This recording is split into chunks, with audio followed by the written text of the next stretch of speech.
الحمد لله الذي كان موجودا قبل حدوث الأشياء ويبقى بعد فناء الأشياء، تفرد بالأولية والقدم ووسم كل شيء ما عداه بالفناء والأدم، كما قال عز شانه كل شيء هالك إلا وجهه وكل نفس ذائقة الموت، وقال كل من عليها فان ويبقى وجه ربك ذو الجلال والإكرام.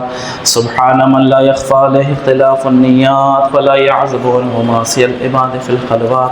سبحان الله الذي منه خلقة العباد وإليه المآد. فمن يعمل مثقال ذرة خيرا يره ومن يعمل مثقال ذرة شرا يره. نشهد أن لا إله إلا هو الملك الذي لا ينازع في ملكه ولا يزاد في حكمه، يعذب من يشاء بما يشاء كيف يشاء ويرحم من يشاء بما يشاء كيف يشاء.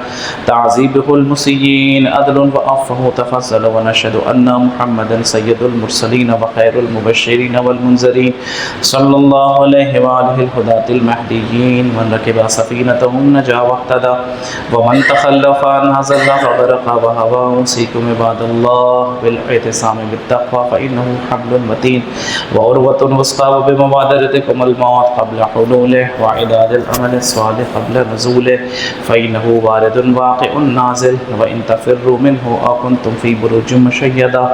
الله الله عباد الله، فإن كل حي في الدنيا إلى فناء وكل مدة فيها إلى انتهى. فوا عجبا كيف هذه الغفلة، وإنما نحن كركب وقوف من أبناء السبيل سيزرب عليهم تبل الرحيل فيرتحلون أما قليل وأسفا.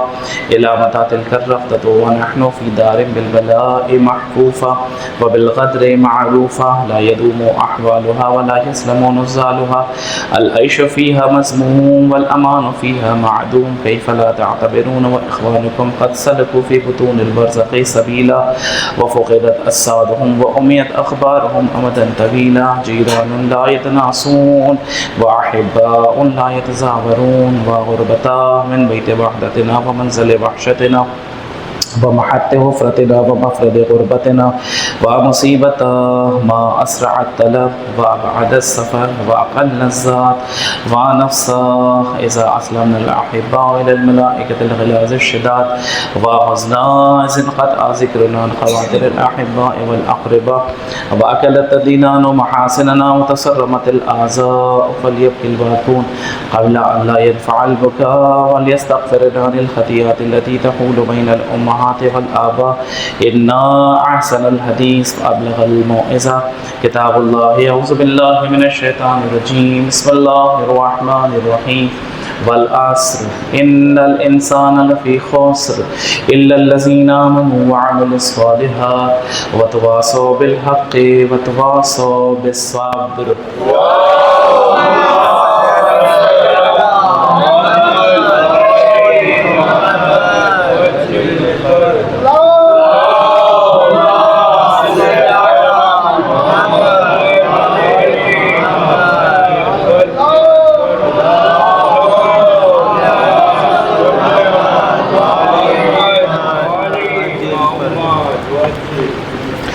أعوذ بالله من الشيطان الرجيم. بسم الله الرحمن الرحيم. الحمد لله الذي لا إله إلا هو الحليم الكريم غافر الذنب وقابل التوب وهو الغفور الرحيم. سبحان من سبقت رحمته غضبه وبسط اليدين بالرحمة. سبحان من لم يكلف نفسا إلا دون وسعها وعفى عن السيئات ولم يجاز بها. سبحان من لا يزداد على معصية العباد إلا كرما وجودا وعلى كثرة الذنوب إلا عفوا وصفحا. نشهد أن لا إله إلا هو العطوف ولا العباد بجوده ولا الضال ولا المذنبين بحلمه. ونشهد أن محمدا نبيه وحبيبه سيد المرسلين وشفيع المذنبين بعثه رحمة للعالمين صلى الله عليه وآله الداعين إلى سبيل الله بالحكمة والموعظة الحسنة قادة الأمم وأولياء النعم ومعدن الرحمة. أوصيكم عباد الله بالتوبة أما سلف من ذنوبكم والإنابة عن الأوزار التي أثقلت ظهوركم، فإن إنه تعالى كريم بكم رؤوف إليكم يقبل اليسير ويعفو عن الكثير. قال الله تعالى وقوله الحق توبوا إلى الله توبة نصوحا عسى ربكم أن يكفر عنكم سيئاتكم ويدخلكم جنات تجري من تحتها الأنهار. وقال قل يا عبادي الذين أسرفوا على أنفسهم لا تقنطوا من رحمة الله إن الله يغفر الذنوب جميعا إنه هو الغفور الرحيم. ألا قد أمركم الله في محكم كتابه بالصلاة على نبيه وحبيبه فقال تعليما لكم وتشريفا لصفيه إن الله وملائكته يصلون على النبي يا أيها الذين آمنوا صلوا عليه وسلموا تسليما.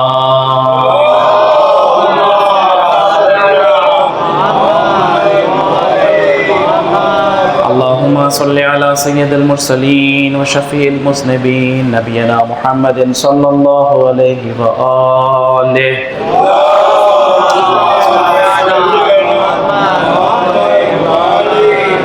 وعلى إمام المسلمين وقائد الغر المحجلين أمير المؤمنين علي بن أبي طالب صلوات الله عليه وآله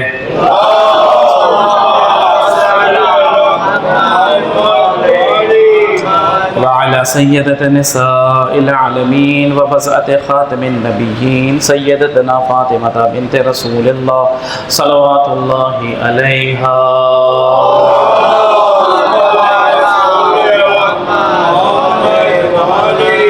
وعلى الحسن المجتبى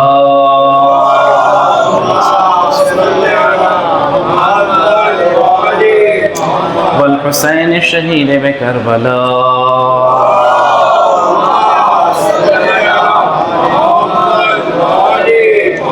وعلي بن الحسين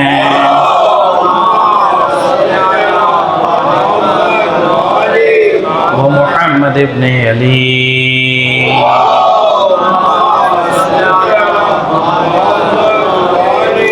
وجعفر بن محمد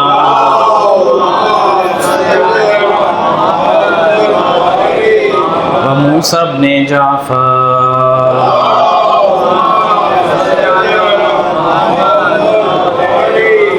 وعلي بن موسى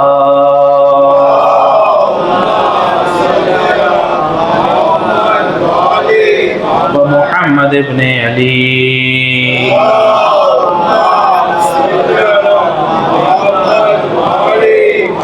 وعلي بن محمد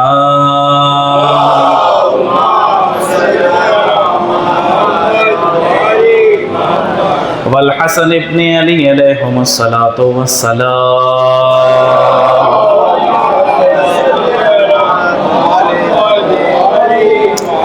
اللهم صل على مولانا صاحب السماء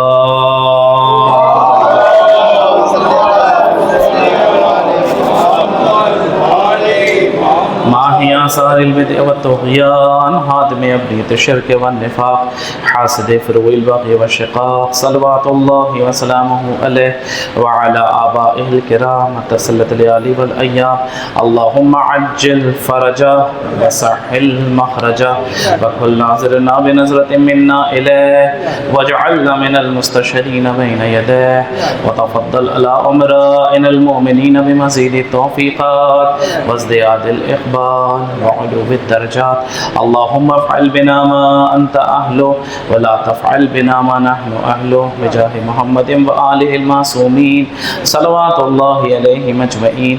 اللهم اجعلنا ممن يذكر فتنفع الذكرى إن الله يأمر بالعدل والإحسان وإيتاء ذي القربى وينهى عن الفحشاء والمنكر والبغي يعظكم لعلكم تذكرون.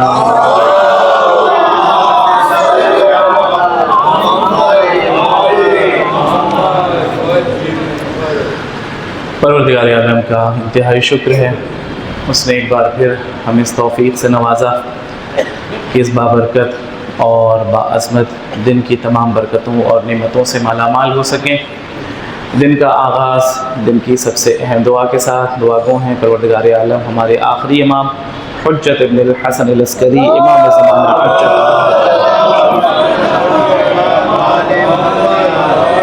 ظہور میں تعجیل فرمائیں، عند ظہور ہمارے اعمال اس قابل ہوں کہ ہمارا شمار ایمان کے اعوان و انصار میں کیا جا سکے۔ پروردگار عالم آپ تمام مومنین کی طاعت و عبادات قبول فرمائیں۔ گزشتہ ہفتے جس بحث کا آغاز کیا تھا، بات آج بھی وہیں سے آگے بڑھانی ہے۔ ہم نے عرض کیا تھا آپ کی خدمت میں کہ ہر عمل کا دار و مدار اس کی نیت پہ ہے اور اس خلوص پہ ہے جس خلوص کے ساتھ عمل کو انجام دیا جا رہا ہے۔ نگاہ مشیت میں ہر وہ عمل خوبصورت ہے جس میں اخلاص ہے، جس میں للہیت کا جذبہ ہے۔ وہ عمل جو صرف دکھاوے کے لیے ہو، اس کی کثرت ہو سکتی ہے، قبولیت کی کوئی گارنٹی نہیں اور ضمانت نہیں ہے۔ ہو سکتا ہے کہ ایک عمل مختصر ہو، کم ہو، لیکن نگاہ قدرت میں قبول ہو، صرف اس اخلاص کی وجہ سے جو اس عمل کے اندر پایا جاتا ہے۔ قرآن کے واضح الفاظ ہیں، تبارک الذی بیدہ الملک وہو علی کل شیء قدیر الذی خلق الموت والحیاۃ لیبلوکم ایکم احسن عملا۔ صاف طور سے اعلان ہے جس میں پروردگار عالم نے فرمایا کہ فرما برداری، فرما روائی اور حکومت اور بادشاہت اللہ کے ہاتھ میں ہے۔ وہ خدا جس نے موت اور حیات کو پیدا کیا، اور غرض تخلیق موت و حیات یہ تھی کہ وہ چاہتا تھا کہ وہ دیکھے کہ ہم بندوں میں سب سے بہترین عمل کرنے والے بندے کون سے ہیں۔ احسن عمل کا لفظ استعمال ہوا، اکثر عمل کا لفظ استعمال نہیں ہوا۔ علیکم السلام۔ یہ نہیں کہا پروردگار عالم نے کہ ہم یہ دیکھنا چاہتے ہیں موت اور حیات کو پیدا کر کے اور موت اور حیات کی آزمائش میں تم کو مبتلا کر کے کہ تم میں سب سے زیادہ عمل کرنے والا کون ہے۔ اگر عمل کی کثرت معیار ہوتی تو پھر شیطان سے بڑا عابد اس روئے زمین پر کوئی نہیں تھا۔ بہت عبادتیں کی تھیں اس نے، بہت عبادتیں کی، بہت سجدے کیے تھے، لیکن وہ ساری عبادتیں اور وہ سارے سجدے ختم کر دیے گئے، اعمال حب کر لیے گئے، جنت سے نکال دیا گیا۔ کیوں؟ کیونکہ اس کے عمل کے اندر اخلاص نہیں تھا اور وہ خلوص نہیں تھا اور وہ للہیت کا جذبہ شامل نہیں تھا۔ جب خدا نے حکم دیا اور اس نے حکم کی خلاف ورزی کی، پروردگار عالم نے اسے جنت سے نکالا اور قیامت تک اس پہ لعنت برس رہی ہے۔ ہماری اور آپ کی بھی ذمہ داریاں ہونی چاہیے کہ ہم اپنے واجبات پہ تو عمل کرتے ہی ہیں اور ہمیں عمل کرنا بھی چاہیے۔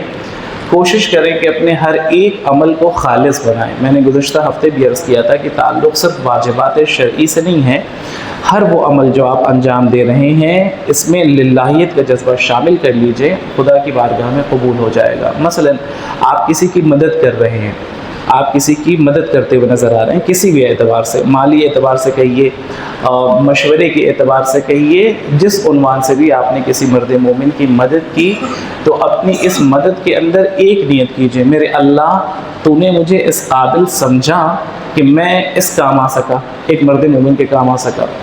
ایک لمحے کے لیے جیسے ہی آپ نے یہ ارادہ اور یہ نیت کر لی، وہ جو ایک چھوٹا سا عمل تھا، معمولی سا عمل تھا کہ آپ نے کسی مرد مومن کی مدد کی تھی، نگاہ مشیت میں اتنا بڑا ہو جائے گا کہ اس کا اندازہ آپ لگا بھی نہیں پائیے گا۔ وہ تو اندازہ روز محشر ہوگا جب ہمارے نامہ اعمال میں ثواب لکھا جائے گا۔ روایات کا مفہوم ہے، جب نامہ اعمال پیش کیے جائیں گے روز حساب، تو بہت سے ایسے افراد ہوں گے جو یہ کہتے ہوئے نظر آئیں گے کہ میرے اللہ یہ کون سی نیکیاں ہیں، یہ تو میں نے کی ہی نہیں تھی۔ ظاہر ہے وہاں کوئی توجیہ تو ہے نہیں، وہاں کوئی ایسا تو ہے نہیں کہ انسان کوئی بہانہ تلاش کر لے گا یا اپنی کوئی بڑائی ہانک لے گا، ایسا کچھ نہیں ہو سکتا۔ جو کچھ کیا ہے وہ بالکل روز روشن کی طرح سامنے ہے اور موجود ہے۔ تو انسان کہتا ہوا نظر آئے گا کہ یہ عمل اتنا زیادہ تو نہیں تھا، یہ کہاں سے اتنے اعمال میرے نامہ اعمال میں آ گئے۔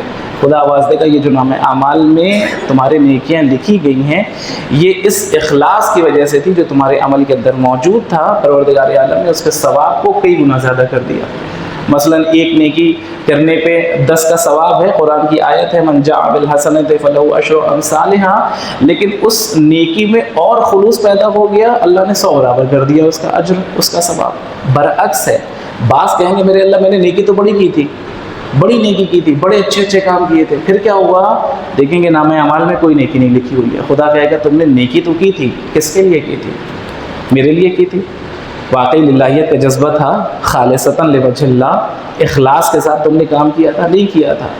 ممبر پہ گئے تھے، ارشد عباس آبدی صاحب مجلس پڑھ رہے تھے، خدا کے لیے پڑھ رہے تھے یا یہ سوچ کے پڑھ رہے تھے کہ کاغذ پورا کی عوام خوش ہو جائے اور کہے کہ جیسا خطیب ہمیں مل گیا ہے ایسا خطیب تو کسی شہر کو ملا ہی نہیں۔ اگر اس نیت کے ساتھ آئے ہیں تو یقین جانیے 1 گھنٹے کی نہیں 2 گھنٹے کی مجلس پڑھ لے، نگاہ قدرت میں اس کی قبولیت کی کوئی ضمانت نہیں ہے، خدا اسے قبول نہیں کرے گا کیونکہ اس میں اخلاص نہیں ہے۔ خدا کہے گا تم نے اپنے لیے پڑھا تھا نا، شہرت کے لیے پڑھا تھا، جاؤ کاغذ پورا والوں سے انعام لو، ہم سے کیوں انعام لینے آئے؟ یہ میں آپ کے سامنے مفہوم بتا رہا ہوں روایات کا، یہ ہوگا جس وقت انسان پہنچے گا اور نامہ اعمال اس کا خالی ہوگا تو وہ حیرت کرے گا کہ نیکیاں تو بڑی کی تھیں، ثواب نہیں لکھا ہوا ہے۔ خدا کہے گا اخلاص نہیں تھا، خلوص نہیں تھا، اور جب خلوص نہیں تھا تو پھر وہ عبادت بھی قبول ہونے والی نہیں ہے۔ اور اگر خلوص ہے عبادت کے اندر تو مختصر ترین عبادت بھی نگاہ مشیت میں قبول ہو جاتی ہے، اور اس شان سے قبول ہو جاتی ہے کہ پھر اس کا اجر اور اس کا ثواب ملائکہ بھی لکھنے سے عاجز ہو جاتے ہیں۔ خالص ترین عبادت ہے کیا؟ میں نے عرض کیا تھا آپ کی خدمت میں کہ خالص ترین عبادت وہ ہے جس میں ہر کام اللہ کی مرضی کے مطابق کیا جائے، جس میں عنایت شامل نہ ہو، جس میں للہیت کا جذبہ شامل ہو۔ روایت میں ہے، کہتے ہیں کہ جناب موسیٰ نبی علیہ السلام خدا سے کلام کرتے ہیں، اور آپ سمجھ سکتے ہیں کہ اتنا با فضیلت نبی ہے، اولو العزم پیغمبر ہیں کہ بلا واسطہ گفتگو کرتے ہیں۔ ہر نبی جبریل کے ذریعے سے اور فرشتوں کے ذریعے سے پیغام الہی لیتا تھا، یہ وہ نبی ہیں جو براہ راست خدا سے پیغامات لیا کرتے تھے، طور پہ کلام کرتے تھے، اور دوران گفتگو آواز دی کہ میرے اللہ جیسا کہ تیرا فرمان ہے کہ یسبح للہ ما فی السماوات و ما فی الارض، قرآن کے الفاظ ہیں کہ زمین و آسمان میں جتنی بھی مخلوقات ہیں سب کے سب تیری تسبیح کر رہی ہیں۔ یہ اور بات ہے کہ ہم اور آپ سمجھ نہیں پاتے، ورنہ دنیا کی ہر مخلوق ہے جو اپنی زبان میں تسبیح پروردگار کر رہی ہے۔ تو کہا میرے اللہ دنیا میں اتنی مخلوقات ہیں جو تیری تسبیح کرتی ہیں، تیری حمد کرتی ہیں، تعریف کرتی ہیں، اور میں یہ دیکھنا چاہتا ہوں کہ ان تمام عبادتوں میں خالص ترین عبادت کس مخلوق کی ہے۔ غور کیجیے گا، عبرت والا جملہ ہے اور اس سے ہمیں اور آپ کو درس لینا چاہیے۔ بات کون کر رہا ہے؟ کلیم خدا، کلیم خدا ہے جناب موسیٰ، اولو العزم پیغمبر ہیں، تمام فضیلتیں ایک طرف۔ سوال کیا پوچھ رہے ہیں؟ سب سے خالص ترین بندہ یا خالص ترین مخلوق اس روئے زمین پر ابھی کون ہے؟ مجھے بتا دے، میں اس سے ملنا چاہتا ہوں، میں دیکھنا چاہتا ہوں، اور دیکھنا چاہتا ہوں کہ عبادت کے اندر جو خلوص ہے وہ کسی انسان کا، کسی مخلوق کا کس حد تک ہو سکتا ہے۔ خدا نے کہا موسیٰ فلاں دریا کے کنارے چلے جاؤ، اور جیسے ہی دریا کے کنارے پہنچو گے تو دریا کے بالکل ساحل پہ ایک درخت ہے، اس درخت کی شاخ پہ ایک مرغ بیٹھا ہوا ہے، جاؤ دیکھو اور جا کر کے مرغ کی تسبیح سنو اور تحلیل سنو، عبادت سنو، اور میری وہی وہ مخلوق ہے جس کے ہر ایک عمل کے اندر اتنا اخلاص پایا جاتا ہے کہ اس روئے زمین پر اس سے زیادہ خلوص والی عبادت کوئی نہیں کر رہا ہے۔ اب اولو العزم پیغمبر اخلاص لینے کہاں جا رہے ہیں؟ ایک ادنا سی مخلوق میری زبان میں، حالانکہ اللہ کی ہر مخلوق بلند ہے اپنے آپ میں، مرغ سے پہنچ گئے ساحل کے کنارے۔ مرغ کی تسبیح جانتے ہیں؟ سبوح قدوس ورب الملائکۃ والروح، جو آپ اپنے نمازوں میں بھی کہیں نہ کہیں ذکر کرتے ہوئے نظر آتے ہیں، یہ تسبیح ہے۔ ہم اور آپ نہیں سمجھتے ہیں، دنیا کی ہر مخلوق ہے جو اللہ کی تسبیح کر رہی ہے، اور الگ الگ شان سے اور الگ الگ انداز سے۔ پہنچے جناب موسیٰ، دیکھا خوبصورت انداز سے ایک مرغ ہے جو ایک درخت کی ڈالی پہ بیٹھا ہوا ہے اور خوبصورت انداز سے تسبیح پروردگار کر رہا ہے۔ اور پہنچے، اب ظاہر اللہ نے کہہ دیا ہے کہ سب سے خالص ترین مخلوق اس روئے زمین پہ یہی ہے جو صدق دل سے میری عبادت کر رہی ہے۔ تو جناب موسیٰ نے کہا یہ بتاؤ کتنے سال سے یہاں پہ اللہ کا ذکر کر رہے ہو؟ کب سے ذکر کر رہے ہو خدا کا؟ کب سے تسبیح پروردگار کر رہے ہو؟ فرمایا یا نبی اللہ، جب سے خدا نے مجھے خلق کیا ہے میں نے اپنی اس جگہ کو چھوڑا ہی نہیں۔ میں خلق ہوا، اس مقام پہ آیا، اور یہاں سے ہی میں نے خدا کی قدرت کے نمونے دیکھے، اور میں نے اس کی قدرت کو دیکھتے ہی اس کی تسبیح شروع کر دی، اس کی حمد شروع کر دی، اور وہ دن ہے اور آج کا دن ہے میں نے اپنے اس مقام کو نہیں چھوڑا۔ اب آپ تصور کیجئے کہ ایک پرندہ ہے جو ایک مقام پہ بیٹھ نہیں سکتا، ادھر ادھر گردش کرنا اس کی فطرت میں ہے، عبادت پروردگار میں اتنا محو ہو گیا ہے کہ وہ ایک مقام پہ بیٹھا ہوا ہے۔ بہر کیا، تو جناب موسیٰ نے کہا بہرحال اب کسی نہ کسی انسان کے اندر اور کسی نہ کسی مخلوق کے اندر کچھ خواہش بھی ہوتی ہے اور کچھ آرزو بھی ہوتی ہے، تو کوئی ایک آرزو تمہاری جو تمہارے دل میں حسرت ہو، جو تمہارے دل میں خواہش ہو کہ کاش یہ بھی کر لیتا، کوئی حسرت ہے؟ تو اس نے کہا یا نبی اللہ ایک حسرت ہے، غور کیجیے گا، ایک حسرت ہے۔ کیا حسرت ہے؟ کہ وہ حسرت یہ ہے کہ میرا دل چاہتا ہے کبھی کبھی کاش اس دریا سے، جس دریا کے کنارے میں بیٹھا ہوا ہوں، ایک قطرہ پانی اس دریا کا میں پی لیتا اور پینے کے بعد پھر میں خدا کی حمد کرتا اور خدا کی تعریف کرتا۔ جناب موسیٰ نے کہا کہ جہاں پہ تم بیٹھے ہو، جہاں پہ دریا ہے، فاصلہ ہی نہیں ہے، لمحوں میں آؤ گے، پانی پیو گے، واپس چلے جاؤ گے۔ اتنے مختصر سے لمحے کے لیے بھی تم نے یہ کام کیوں نہیں کیا؟ حسرت دل میں لے کے کیوں بیٹھے ہوئے؟ فرمایا یا نبی اللہ، حسرت اس لیے دل میں ہے اور میں اپنی جگہ سے اس لیے نہیں ہٹا، میں نہیں چاہتا تھا کہ لمحہ بھر کے لیے بھی وہ اخلاص میری عبادت سے کم ہو جائے جو میری عبادت کے اندر پایا جا رہا ہے۔ میں خدا کی عبادت سے ایک لمحے کے لیے بھی دور نہیں ہونا چاہتا۔ عزیزان گرامی، یہ واقعات تاریخ کے عبرتناک ہیں جو ہمیں اور آپ کو سوچنے پہ مجبور کرتے ہیں کہ ایک ادنا سی مخلوق کی عبادت کا تو یہ عالم ہے، تو حضور ہم تو اشرف مخلوقات ہیں، انسان اشرف المخلوق ہے، پھر ہماری عبادت کیسی ہونی چاہیے؟ کیا ہماری عبادت ایسی ہونی چاہیے کہ ہم عبادت کریں، مختصر سے جو واجبات شرعی ہمارے اوپر دیے گئے ہیں وہ بھی بس اس انداز سے ہو جائیں کہ کسی طرح سے فرض کی ادائیگی ہو جائے، باقی چیزیں دیکھی جائیں گی؟ یہ ہوتا یا نہیں ہوتا؟ اور اگر نہیں ہو رہا اور اخلاص کے ساتھ نماز پڑھتے ہوئے نظر آ رہے ہیں تو سمجھ جائیے کہ ہمارے لیے وہ ہدف جو ہمارا ہے پہنچنا، جس پہ پروردگار عالم نے کہا ہے کہ ہم ہر عمل کو اس کے خلوص کے ساتھ اس کا اجر و ثواب دیں گے، ہم اپنے ہدف تک پہنچ گئے۔ اور ایسا نہیں ہے کہ یہ صرف باتیں ہیں اور اس کو عملی میدان میں نہیں دیکھا جا سکتا۔ میں اپنے جوان بھائیوں سے کہتا ہوں، آپ چاہتے ہیں کہ نماز کے اندر شوق پیدا ہو، نماز کے اندر عبادت پیدا ہو، آپ نے ائمہ کی عبادت نہیں دیکھی، کوئی بات نہیں۔ کیا آج کے زمانے میں کوئی نمونہ عمل نہیں ہے؟ کیا آج کے زمانے میں کوئی رول ماڈل نہیں ہے؟ جائیے، آپ تو دن بھر سوشل میڈیا سائٹس پہ ہوتے ہیں، پلیٹ فارم پہ ہوتے ہیں، جائیے دیکھیے ذرا۔ اور میں نے تو اپنی آنکھوں سے وہ منظر دیکھا ہے، خدا غریق رحمت کرے، کروٹ کروٹ جنت نصیب کرے، آیت اللہ العظمیٰ بہجت تابہ سرا۔ اور میرا شرف بھی رہا کہ میں ان کے تدفین میں شامل رہا، ان کے نماز جنازہ میں شامل رہا۔ ابتدائی دور تھا جس وقت میں ایران کے سرزمین پہ پہنچا تھا، نماز کا یہ عالم ہوتا تھا۔ یہاں کے میں کیا مثال دوں، ہر جگہ کا حال یہی ہے کہ جب آدھا خطبہ ختم ہو جاتا ہے تب مومنین مسجد میں تشریف لاتے ہیں۔ اب یا تو یہ کہا جائے کہ مولانا کے خطبے سے عاجز آ چکے رہتے ہیں کہ وہاں کہاں تک خطبہ سنا جائے گا، چلیں گے سیدھے نماز میں شریک ہو لیں گے، یا یہ کہہ لیا جائے کہ ان کو مجلس میں اور نماز میں فرق نہیں سمجھ میں آتا۔ وہ کہتے ہیں جیسے مجلس میں مصائب میں جاگتے ہیں ثواب مل جائے گا، نماز میں بھی یہی عالم ہے، 2 رکعت نماز پڑھ لیں گے ثواب مل جائے گا۔ میں نے اپنی آنکھوں سے وہ منظر دیکھا ہے کہ جس مسجد میں آیت اللہ العظمیٰ بہجت نماز پڑھایا کرتے تھے، اگر آپ اس مسجد میں ان کے پیچھے نماز پڑھنا چاہیں تو کم از کم 1.5 گھنٹہ پہلے پہنچیے، تب ممکن ہے کہ آپ کو کہیں جگہ مل جائے۔ خطبہ دے رہا ہوں آپ کے سامنے، بیان نہیں کر رہا صرف اس طرح کی باتیں کہ آپ کو یہ ہوائی باتیں ہو رہی ہیں۔ 1.5 گھنٹہ پہلے مسجد میں اگر قدم رکھ لیا آپ نے، تب شاید ممکن ہے کہ کسی صف میں جگہ مل جائے، ورنہ جگہ ملنے والی نہیں ہے۔ وقت نہیں تھا لوگوں، جگہ نہیں تھی لوگوں کے پاس کہ لوگوں کو اجازت دی جاتی کہ وہ آتے۔ اس انداز سے مومنین پہلے سے مشتاق رہتے تھے ان کی نماز میں شریک ہونے کے لیے، دیکھنے کے لیے۔ نماز کا کیا انداز تھا، جائیے دیکھ لیجئے، یوٹیوب ہے آپ کے سامنے، ان کی ویڈیوز اٹھا کر دیکھ لیجئے۔ جس وقت نماز پڑھتے تھے، جو آپ نے سنا ہے کہ ہمارے اور آپ کے آقا اور مولا حالت نماز میں ان کے جسم پہ ذوف طاری ہو جاتا تھا، راشا طاری ہو جاتا تھا اور خوف خدا بندی سے عبادت کیا کرتے تھے، دیکھیے ان کی نماز اور خود اندازہ لگائیے کہ جس وقت غلام کی نماز کا یہ عالم ہے تو پھر آقا کی نماز کا کیا عالم ہوگا؟ یہ تو غلام ہے نا اس در کے، ان کی نماز کا یہ عالم۔ وہ تمام ضعیفی کے باوجود عالم یہ تھا کہ جس وقت پروردگار عالم کی بارگاہ میں آتے تھے عبادت کرنے کے لیے، جسم کے اندر راشا پیدا ہو جاتا تھا، اور جس انداز سے گریہ کر کر کے نماز پڑھتے تھے، نہ جانے کتنے لوگ پیچھے ہوتے تھے جو صرف گریہ کرتے رہ جاتے تھے حالت نماز میں۔ کاش ہمیں بھی توفیق ہو کہ ہم پروردگار عالم کی عبادت کرتے ہوئے صدق دل سے آنکھوں سے آنسو بہا سکیں۔ یہ بھی خلوص کی ایک علامت ہے کہ آپ کی عبادت کے اندر خلوص پیدا ہو گیا ہے۔ اگر ریاکاری ہے تو میں نے کہا کوئی بھی عمل قبول ہونے والا نہیں ہے۔ آیت اللہ العظمیٰ اللہ ہادی ہے سبزواری، مکتب تشیع کے بہت بڑے عالم دین۔ میں نے کہا ہم تو اپنی تعریف کے بھوکے ہیں نا، ہم کو تو اپنی تعریف چاہیے ہوتی ہے، اور ہماری یہ تعریف ہمارے ایسی اخلاص کو کم کر دیتی ہے، ہماری عبادتوں کو کم رنگ کر دیتی ہے۔ کہتے ہیں کہ اب چونکہ بہت بڑے استاد بھی تھے، مجتہد بھی ہیں اپنے زمانے کے، بہت بڑے عالم دین ہیں، نہ جانے کتنے شاگردوں کی تربیت کر رہے ہیں۔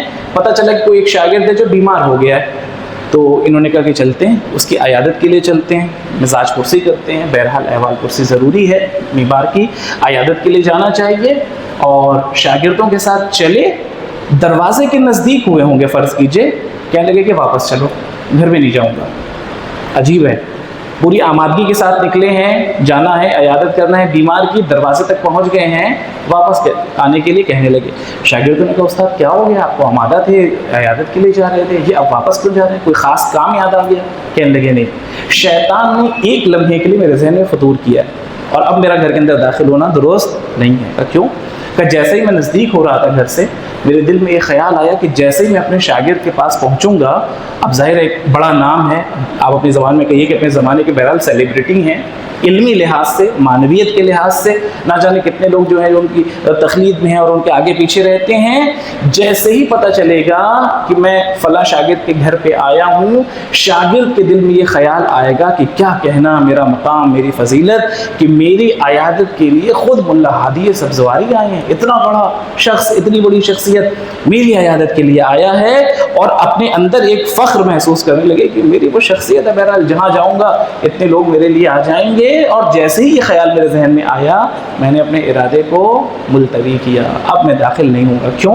کیونکہ میں بیمار کی عیادت کرنے کے لیے جا رہا تھا، حکم خداوندی پہ عمل کرتے ہوئے، حکم معصومین پہ عمل کرتے ہوئے، خالصۃ لوجہ اللہ۔ لیکن اب جو داخل ہو رہا ہوں، اس میں خود میری میں شامل ہو چکی ہے کہ میرا یہ قد ہے، میرا یہ مقام ہے، میری یہ فضیلت ہے، لہٰذا اب میری اس عبادت کا خلوص ختم ہو چکا ہے، اور جس عبادت میں خلوص نہیں، اسے کرنے کا کیا فائدہ؟ واپس آ گئے۔ اب سوچیے ہم میں آپ میں سے کوئی ہوتا تو ہم تو اور خوش ہو جاتے۔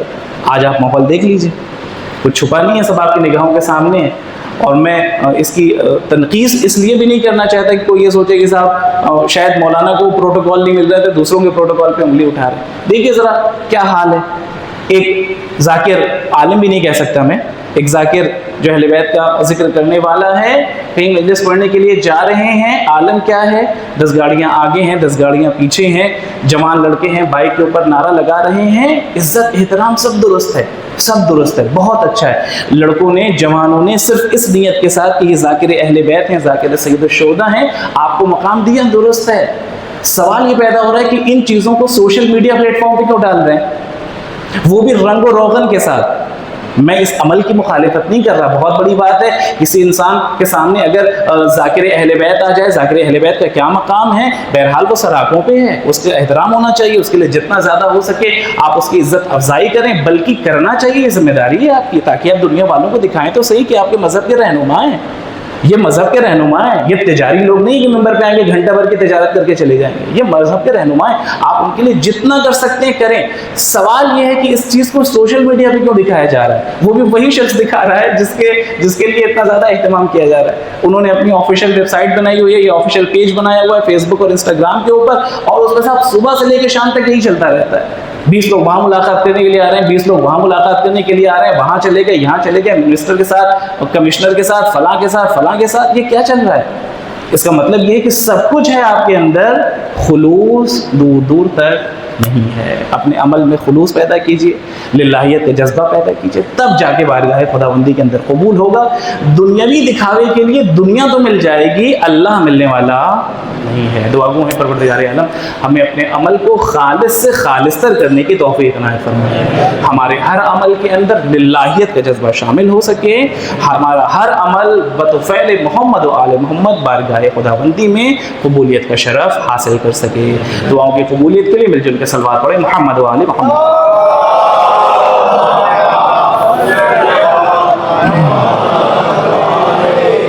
بس گفتگو میں نے مختصر کر دی، ایک جملہ اور بات مکمل کرنا چاہتا ہوں۔